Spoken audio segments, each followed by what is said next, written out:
Hello everyone, आज हम पढ़ने वाले क्लास 10 ज्योग्राफी का चैप्टर नंबर फर्स्ट, जिसका नाम है रिसोर्सेज एंड डेवलपमेंट। ये जो चैप्टर है वो बाकी बहुत ही इंटरेस्टिंग चैप्टर है। हम इसी विजुअल्स और एनिमेशन की मदद से बहुत ही इंटरेस्टिंग वे में कंप्लीट करेंगे। तो चलिए स्टार्ट करते हैं।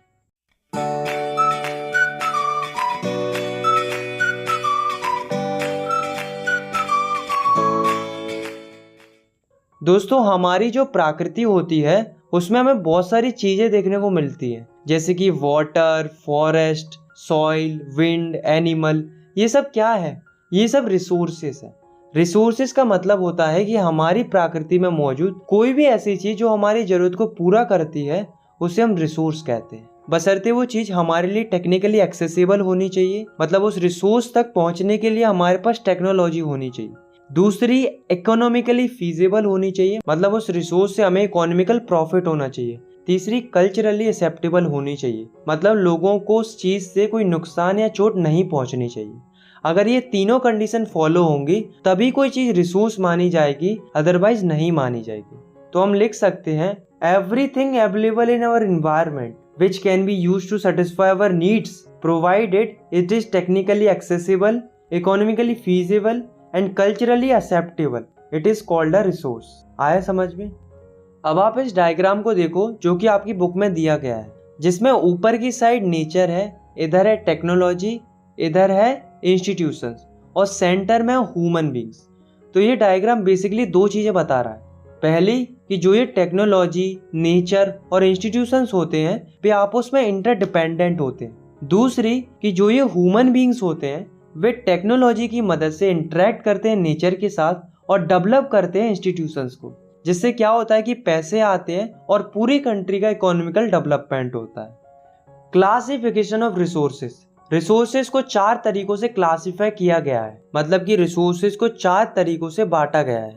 On the basis of origin, on the basis of existability, on the basis of ownership and on the basis of status of development। तो सबसे पहले हम बात करते हैं on the basis of origin। तो origin के आधार पर रिसोर्सेज 2 प्रकार की होती है। पहली बायोटिक रिसोर्सेज और दूसरी अबायोटिक रिसोर्सेज। बायोटिक रिसोर्सेज वो रिसोर्सेज होती हैं जो बायोस्फीयर में मिलती हैं और उनके पास लाइफ होती है, जैसे कि plants, animals, fishes, human beings etcetera. ये सब बायोटिक रिसोर्सेज होती हैं क्योंकि इनके पास लाइफ होती है।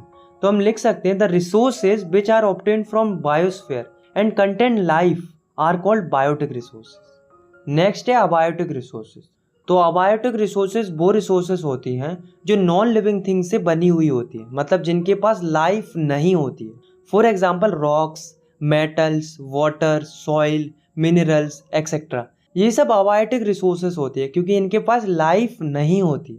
तो हम लिख सकते हैं, the resources which are composed of non living things and do not contain life are called abiotic resources. अब हम बात करते हैं सेकेंड वे ऑफ क्लासिफिकेशन की, जो कि है ऑन द बेसिस ऑफ एग्जॉस्टेबिलिटी। तो एग्जॉस्टेबिलिटी के आधार पर भी रिसोर्सेज 2 प्रकार की होती है। पहली रिन्यूएबल रिसोर्सेज और दूसरी नॉन रिन्यूएबल रिसोर्सेज। तो रिन्यूएबल रिसोर्सेज वो रिसोर्सेज होती हैं जिन्हें हम आसानी से रिन्यू कर सकते हैं या रिप्रोड्यूस कर सकते हैं, जो कभी खत्म नहीं होती है, जो हमेशा अवेलेबल रहती है। For example solar energy, wind energy, hydro energy, geothermal energy, biomass energy etcetera. तो ये सब रिन्यूएबल रिसोर्सेज होते हैं क्योंकि इनको आसानी से रिन्यू किया जा सकता है। तो हम लिख सकते हैं, the resources which can be renewed or reproduced by physical, chemical and mechanical process are called renewable resource। Now we talk about non-renewable resources। तो non-renewable resources वो resources होते हैं जो आसानी से renew नहीं होते हैं। एक बार ये resources खत्म हो गए तो इन्हें millions of year लग जाते हैं फिर से बनने के लिए। For example coal, petroleum, natural gas, metals, nuclear etc। ये सब non-renewable resources होते हैं। तो हम लिख सकते हैं, the resources that cannot be renewed or reproduced immediately once they are exhausted, they take millions of years to regenerate, are called non-renewable resources। आया समझ में? अब हम बात करते हैं थर्ड वे ऑफ क्लासिफिकेशन की, जो कि है on the basis of ownership. तो ओनरशिप के बेसिस पर रिसोर्सेज 4 प्रकार की होती है। पहली इंडिविजुअल रिसोर्सेज, दूसरी कम्युनिटी ओन रिसोर्सेज, तीसरी नेशनल रिसोर्सेज और चौथी इंटरनेशनल रिसोर्सेज। तो सबसे पहले हम बात करते हैं इंडिविजुअल रिसोर्सेज की। तो इंडिविजुअल रिसोर्सेज वो रिसोर्सेज होती हैं जिन्हें कोई एक व्यक्ति ओन करता है प्राइवेटली, मतलब किसी व्यक्ति की कोई निजी संपत्ति है तो वो उसकी इंडिविजुअल रिसोर्स है।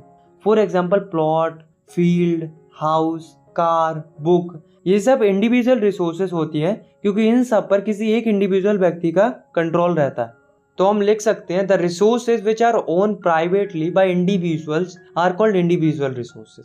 नेक्स्ट है कम्युनिटी ओन रिसोर्सेज। तो कम्युनिटी ओन रिसोर्सेज वो रिसोर्सेज होती हैं जो किसी एक व्यक्ति के लिए नहीं बल्कि पूरी की पूरी कम्युनिटी के लिए होती है। For example public parks, picnic spots, ponds, play grounds, grazing ground, ये सब कम्युनिटी ओन रिसोर्सेज है। तो हम लिख सकते हैं the resources which own by community or society are called community own resources. Next है नेशनल रिसोर्सेज। तो अगर हम टेक्निकली देखें तो देश में पाई जाने वाली हर एक रिसोर्स नेशनल रिसोर्स है, चाहे वो किसी की इंडिविजुअल प्रॉपर्टी ही क्यों ना हो। और हाँ, गवर्नमेंट के पास लीगल पावर होती है कि वो किसी की भी प्राइवेट प्रॉपर्टी को एक्वायर कर सकती है आम जनता के भले के लिए, बट गवर्नमेंट उसके लिए फेयर कंपनसेशन भी देती है। इसके अलावा देश में पाए जाने वाले minerals, water resources, forests, wild life, ये सब भी नेशनल रिसोर्स का ही पार्ट होते हैं। और साथ में कोस्ट लाइन से लेकर 12 नॉटिकल माइल्स मतलब 22.2 किलोमीटर तक का जो ओशियन का एरिया होता है वो भी नेशनल रिसोर्सेज का ही पार्ट होता है। तो हम लिख सकते हैं all the resources which are under the control of state and union government are called national resources. मतलब ऐसी रिसोर्सेज जो देश की गवर्नमेंट के कंट्रोल में रहती है उन्हें हम नेशनल रिसोर्सेज कहते हैं। नेक्स्ट है इंटरनेशनल रिसोर्सेज। तो इंटरनेशनल रिसोर्सेज वो रिसोर्सेज होती हैं जिन पर किसी एक देश का कंट्रोल नहीं होता है, ना ही कोई एक देश अपनी मर्जी से इन रिसोर्सेज का इस्तेमाल कर सकता है। इन रिसोर्सेज को इंटरनेशनल इंस्टीट्यूशंस रेगुलेट करते हैं, जैसे कि कोस्टल लाइन से 200 नॉटिकल माइल्स के बाहर वाला जो ओशन होता है जिसे ओपन सी भी बोलते हैं, वो इंटरनेशनल रिसोर्सेज में ही आता है। अगर किसी कंट्रीज को इन इंटरनेशनल रिसोर्सेज का इस्तेमाल करना होता है तो उन्हें इंटरनेशनल इंस्टीट्यूशन से परमिशन लेनी पड़ती है। तो हम लिख सकते हैं the resources which are not own by any specific country which regulated by international institution, such resources are called international resources. आया समझ में? अब हम बात करते हैं फोर्थ वे ऑफ क्लासिफिकेशन की, जो कि है on the basis of status of development. तो स्टेटस ऑफ डेवलपमेंट के बेसिस पर रिसोर्सेज 4 प्रकार की होती है।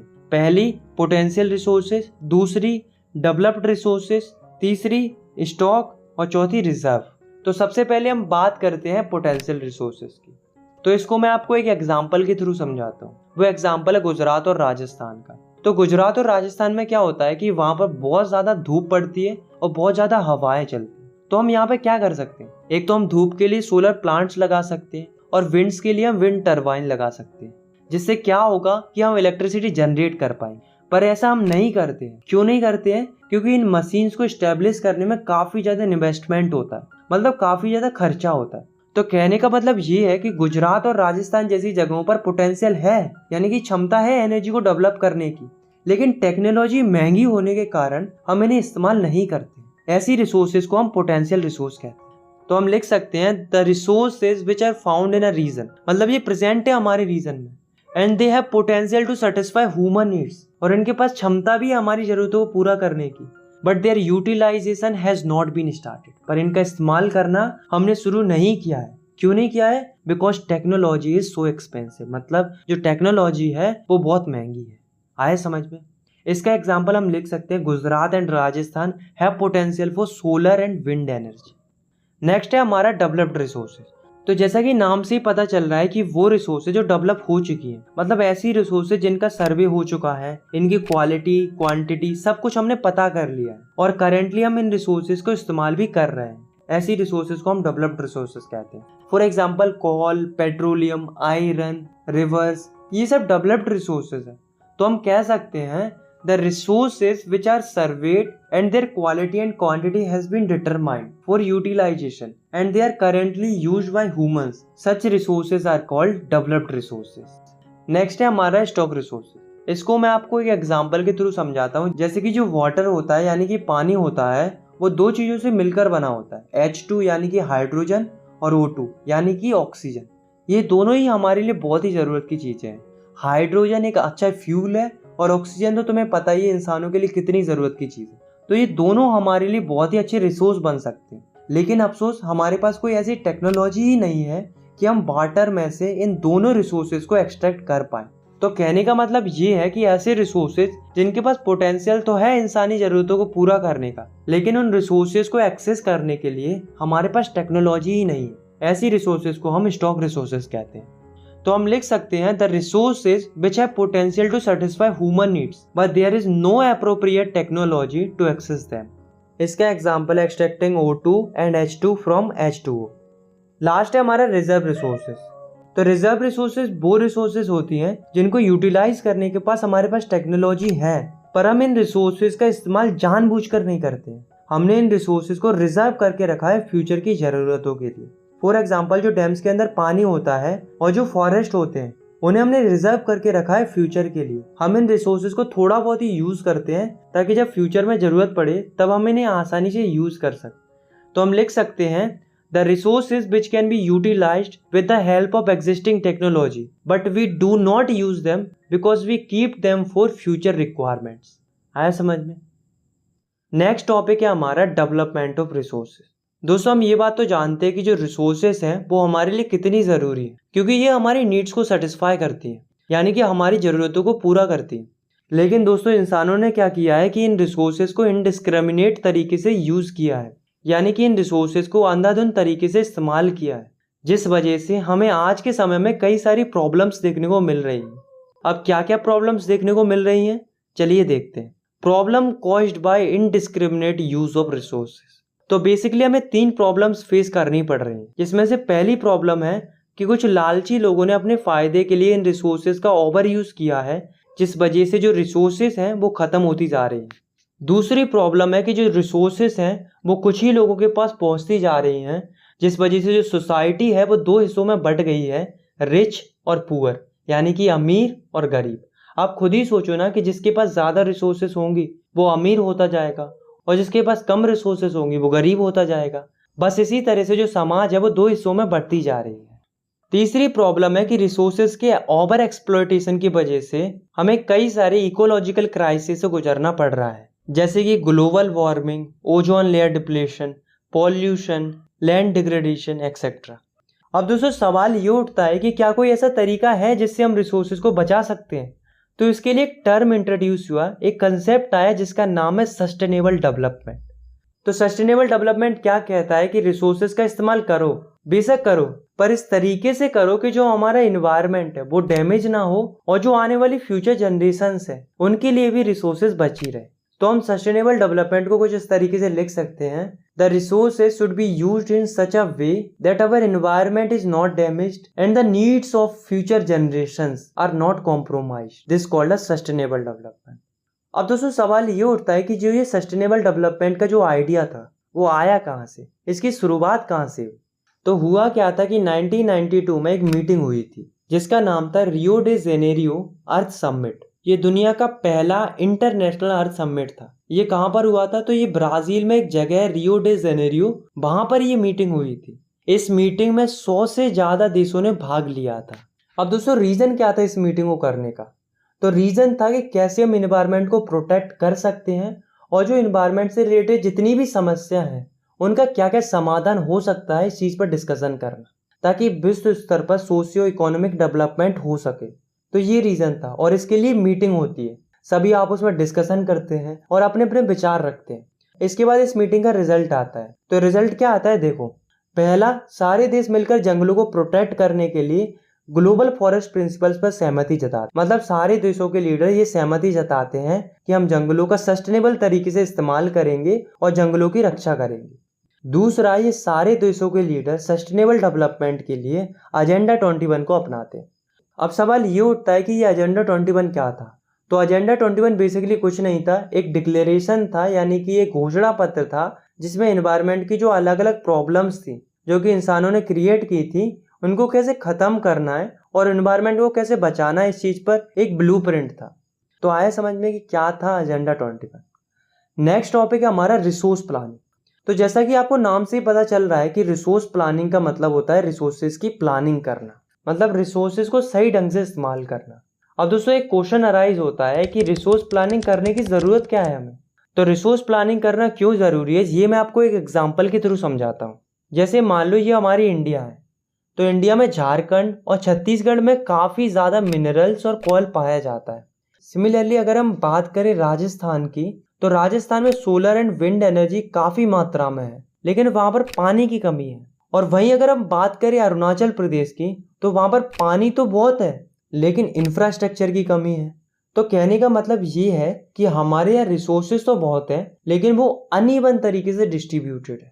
तो ऐसे में रिसोर्स प्लानिंग करना बहुत ही ज़्यादा ज़रूरी हो जाता है, ताकि जहाँ जहाँ जिस रिसोर्स की कमी है वहाँ उस रिसोर्स को पहुँचा पाए, ताकि किसी एक रीजन का नहीं बल्कि पूरी कंट्री का डेवलपमेंट हो सके। Resource planning in India. तो दोस्तों हमने ये तो जान लिया कि रिसोर्स प्लानिंग क्या होती है और ये क्यों ज़रूरी है, लेकिन इस टॉपिक में हम पढ़ेंगे कि इंडिया में रिसोर्स प्लानिंग एक्चुअली में होती कैसे है। तो देखो, रिसोर्स प्लानिंग करने के 3 स्टेप्स होते हैं। पहला स्टेप होता है identification and inventory of resources. इस स्टेप में हम क्या क्या करते हैं, देखो, सबसे पहले हम रिसोर्सेज के लिए सर्वे करते हैं। उसके बाद कहाँ कौन सी रिसोर्स प्रेजेंट है इसके लिए हम मैपिंग करते हैं। उसके बाद क्वालिटी एंड क्वांटिटी चेक करते हैं। फिर आखिरी में मेजरमेंट करते हैं। बेसिकली हम रिसोर्सेज की लिस्ट बनाते हैं। सेकेंड स्टेप होता है हमारा इवॉल्विंग अ प्लान स्ट्रक्चर। अब हमने रिसोर्सेज से रिलेटेड सारी रिसर्च वगैरह कर ली, हमें ये पता चल गया कि कहाँ कौन सी रिसोर्स प्रेजेंट है। तो अब बारी उस रिसोर्सेज को बाहर निकालने की। तो बेसिकली सेकेंड स्टेप पे हम यही करते हैं, हम एक प्लानिंग स्ट्रक्चर बनाते हैं जिसमें हम ये प्लान करते हैं कि रिसोर्सेज को निकालने के लिए कौन कौन सी टेक्नोलॉजी चाहिए और कौन कौन सी स्किल वाले लोग चाहिए, और इसके लिए हमें किस तरह के इंस्टीट्यूशन सेटअप करने पड़ेंगे। थर्ड स्टेप होता है हमारा matching the resources plans with overall national development plans.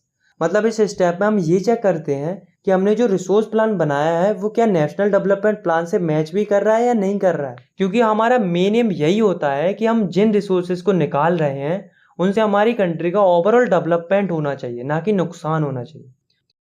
तो दोस्तों अभी तक हम ये तो जान चुके हैं कि रिसोर्स प्लानिंग कैसे होती है, और हम ये भी जान चुके हैं कि जो रिसोर्सेज होती हैं वो हमारे लिए कितनी ज़रूरी होती है। लेकिन दोस्तों जितनी ज़रूरी रिसोर्सेज होती हैं उतनी ही ज़रूरी टेक्नोलॉजी भी होती है, क्योंकि रिसोर्सेज का इस्तेमाल अच्छे से हम तभी कर पाएंगे जब हमारे पास टेक्नोलॉजी होगी, तभी हम उन्हें अच्छे से एक्सट्रैक्ट और डेवलप कर पाएंगे। दोस्तों आप ये बात तो जानते ही होंगे कि हमारे इंडिया के ऊपर 1947 से पहले ब्रिटिशर्स का रूल था। और दोस्तों आप ये बात भी जानते होंगे कि उस समय पर इंडिया को सोने की चिड़िया बोला जाता था, क्योंकि उस समय पर इंडिया में बहुत ज़्यादा रिसोर्सेज पाई जाती थी। लेकिन ब्रिटिशर्स ने इंडिया की रिसोर्सेज को बहुत ही बुरी तरीके से यूज़ किया, एक्सपोर्ट किया और एक्सप्लॉइट किया। ओवरऑल अगर हम देखें तो इंडिया में आज के समय में रिसोर्सेज की कमी है। ऐसे में रिसोर्सेज को कंजर्व करना ज़रूरी हो गया है, क्योंकि रिसोर्सेज है तभी डेवलपमेंट है। इसी के ऊपर गांधी जी ने भी अपने विचार व्यक्त किए थे। उन्होंने कहा था कि हमारे पर्यावरण में हर किसी की जरूरत के लिए रिसोर्सेज पर्याप्त है, लेकिन किसी के लालच के लिए रिसोर्सेज पर्याप्त नहीं है, क्योंकि लालच की कोई सीमा नहीं होती। There is enough for everybody needs but not for any one's greed. Next topic है हमारा लैंड रिसोर्स। तो लैंड जो है वो हमारे लिए बहुत ही इंपॉर्टेंट रिसोर्स है, क्योंकि हम जमीन पर काफ़ी ज़्यादा डिपेंडेंट रहते हैं। हम खेती करते हैं, जमीन पर घर बनाते हैं, जहाँ तक कि जो वाइल्ड लाइफ होती है, फॉरेस्ट होते हैं, ये सब लैंड पर ही डिपेंडेंट रहते हैं। इसलिए लैंड बहुत ही इंपॉर्टेंट रिसोर्स होता है।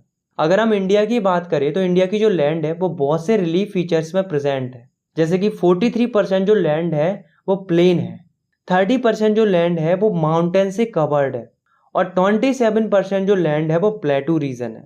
तो इस तरीके से इंडिया की जो लैंड है वो डिस्ट्रीब्यूटेड है। अब हम बात करते हैं लैंड यूटिलाइजेशन की, मतलब ज़मीन का किन किन कामों के लिए यूज़ होता है। तो पहला है फॉरेस्ट, मतलब वो ज़मीन जहाँ पर घने घने जंगल पाए जाते हैं।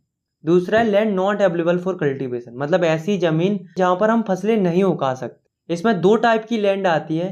पहली बैरन एंड वेस्ट लैंड, मतलब बंजर ज़मीन। दूसरी ऐसी ज़मीन जहाँ पर बिल्डिंग हो, रोड हो, फैक्ट्रीज हो, तो ऐसी ज़मीन पर भी हम फसलें नहीं उगा सकते। थर्ड है अदर अनकल्टिवेटेड लैंड। इसमें फर्स्ट आता है ग्रेजिंग लैंड, मतलब जहाँ पर गाय भैंस वगैरह घास चरने जाती है। सेकेंड आता है ऐसी जमीन जहाँ पर मिसलिनियस ट्रीज उगे हुए होते हैं, और इस लैंड को भी हम यूज नहीं करते हैं कल्टीवेशन के लिए। थर्ड आता है कल्चरेबल बेस्ड लैंड, मतलब ऐसी जमीन जिस पर हम फसल उगा सकते हैं, पर 5 सालों से ज्यादा समय हो गया है लेकिन हमने वहां पर कोई भी फसल नहीं उगाई है। ऐसी जमीन को हम कल्चरेबल बेस्ड लैंड कहते हैं। अब बात करते हैं फैलो लैंड्स की। तो फैलो लैंड्स 2 तरह की होती है। पहली करंट फैलो लैंड्स, दूसरी other than current fallow lands. तो करंट फैलो लैंड्स ऐसी जमीन होती है जिस पर एक साल से अगर कोई फसल नहीं उगाई गई है तो उसे हम करंट फैलो लैंड कहेंगे। सेकंड है other than current fallow land. तो ऐसी जमीन जिस पर पिछले 1 से 5 सालों तक कोई भी क्रॉप नहीं उगाई गई है तो उस जमीन को हम other than current fallow land में कंसीडर करेंगे। अब हम बात करते हैं नेट सोन एरिया की। तो नेट सोन एरिया का मतलब होता है ऐसा एरिया जिस पर साल में एक बार फसल जरूर उगाई जाती है, उसे नेट सोन एरिया कहते हैं। अब हम बात करते हैं ग्रॉस क्रॉप एरिया की। तो ग्रॉस क्रॉप एरिया मतलब ऐसा एरिया जिस पर साल में एक से ज्यादा बार फसल उगाई जाती है, प्लस वो एरिया जिस पर साल में एक बार फसल उगाई जाती है। ये दोनों तरह की लैंड्स को हम ग्रॉस क्रॉप एरिया कहते हैं। Land use pattern in India, इसी से रिलेटेड आप इस डाटा को देख सकते हो जो कि आपकी एनसीईआरटी में दिया हुआ है। इसमें आपको बताया गया है कि कितना कितना एरिया कहाँ का यूज हो रहा है। इस तरफ 90, 60, 61 का डाटा दिया हुआ है और इस तरफ 2014-15 का डाटा दिया हुआ है। इसको केवल आपको देखना है, इसको याद करने की कोई ज़रूरत नहीं है, बाकी आपकी मर्जी है, करना हो तो कर लेना।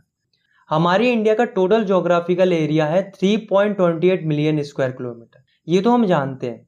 लेकिन दोस्तों क्या आप जानते हो कि इतने एरिया में से हमारे पास केवल 93% एरिया का ही डाटा है, बाकी बचे हुए 7% एरिया का डाटा हमारे पास प्रॉपर तरीके से नहीं है, क्योंकि हमने इस 7% एरिया की सर्वे और रिसर्च वगैरह नहीं कर पाई है। क्यों नहीं कर पाई है? क्योंकि ये जो 7% एरिया है वो डिस्प्यूटेड है, यानी कि विवादित है। तो इसको मैं आपको इंडिया के डायग्राम की मदद से अच्छे से समझाता हूँ। तो ये हमारी इंडिया है। इंडिया के जम्मू कश्मीर रीजन का कुछ एरिया जो कि पाकिस्तान और चाइना ने ऑक्यूपाइड कर रखा है, वो एरिया, और असम साइड का कुछ एरिया, ये दोनों एरिया 7% एरिया में है और उसे हम यूटिलाइज नहीं कर पा रहे और ना ही हमारे पास उसका प्रॉपर डाटा है। बाकी बचा हुआ 93% एरिया उसे हम अच्छे से यूटिलाइज कर रहे हैं और उसका हमारे पास प्रॉपर डाटा भी अवेलेबल है। अब हम बात करते हैं नेट सोन एरिया की। तो इंडिया के अंदर जो नेट सोन एरिया है वो स्टेट टू स्टेट वेरी करता है। जैसे कि अगर हम बात करें पंजाब और हरियाणा की, तो वहाँ पर जो नेट सोन एरिया है वो 80% से भी ज़्यादा है। मतलब पंजाब और हरियाणा में 80% से भी ज़्यादा ज़मीन पर खेती होती है। वहीं अगर हम बात करें अरुणाचल प्रदेश, मिजोरम, मणिपुर एंड अंडमान निकोबार आइलैंड की, तो इन जगहों पर जो खेती होती है वो 10% से भी कम होती है। यानी कि इन जगहों का जो नेट सोन एरिया है वो 10% से भी कम है। तो कहने का मतलब ये है कि इंडिया का जो नेट सोन एरिया है वो हर एक स्टेट के अंदर बहुत ज़्यादा वेरी करता है। मतलब किसी स्टेट में बहुत ज़्यादा फसल उगाई जाती है तो किसी स्टेट में बहुत कम फसल उगाई जाती है। तो हम लिख सकते हैं the pattern of net sown area varies greatly from one state to another state. आया समझ में? अब हम बात करते हैं फॉरेस्ट एरिया की। तो आप इस डाटा को फिर से देखो। इसमें अगर आप नोटिस करो तो आप देखोगे कि 90, 60, 61 में जो फॉरेस्ट थे वो जस्ट 18.11% थे। वहीं अगर हम बात करें 2014-15 की, तो इस समय पर जो फॉरेस्ट थे वो थे 23.3%। इसका मतलब क्या है कि जो फॉरेस्ट है वो इंक्रीज हुए। तो आप लोग कहोगे कि ये तो अच्छी बात है, लेकिन दोस्तों जिस हिसाब से फॉरेस्ट बढ़ने चाहिए उस हिसाब से बढ़े नहीं। ये 23.3% एरिया में जो फॉरेस्ट है वो हमारे लिए काफ़ी नहीं है, क्योंकि नेशनल फॉरेस्ट पॉलिसी के अनुसार किसी भी देश के अंदर फॉरेस्ट एरिया 33% होना चाहिए। तो देखो फॉरेस्ट एरिया होना कितना चाहिए? 33%, लेकिन है कितना? 23.3%। इसका मतलब फॉरेस्ट एरिया बहुत कम है। अभी भी हमें और पेड़ लगाने की ज़रूरत है।